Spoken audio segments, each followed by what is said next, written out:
या रब होर ना मैं मंगा तैथू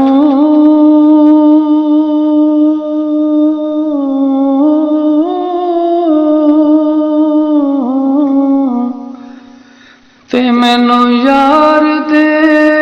देस पहुँचा दे जिथे झाड़ू देन फरिश्ते ओ सोहना शहर विखा दे जिन्ना गलियां विच तेरा दिल बर टुरिया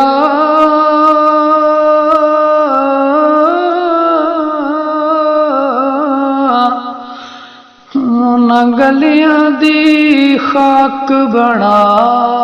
दे साढ़े ते हुण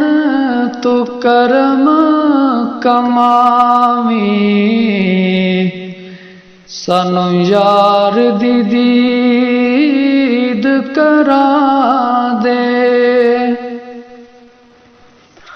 ते मरना मरना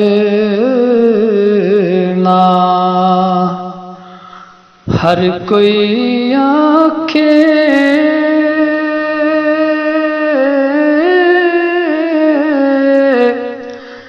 ते मैं भी आखा मरना जिस मरने विच मेल ना होवे उस मरने नू की करना ते हर कोई आखे तेरा तेरा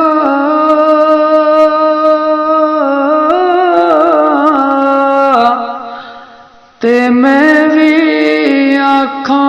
तेरा इंज ते मौला कुछ नहीं बनदा कदी तू भी आखी मेरा ते जम जम आवे मौत ज़हूरी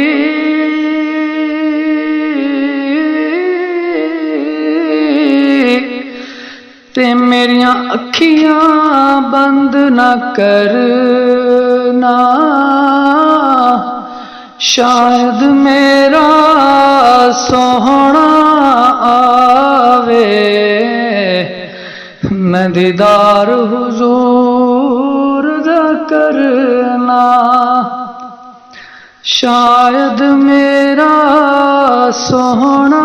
आवे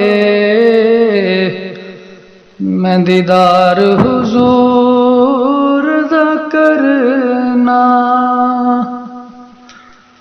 हर कोई आखे बेली बेली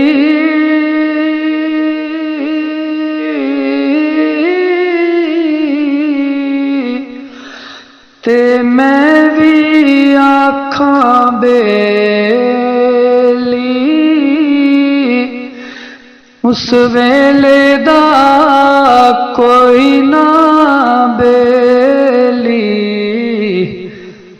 जद निकले जान अकेली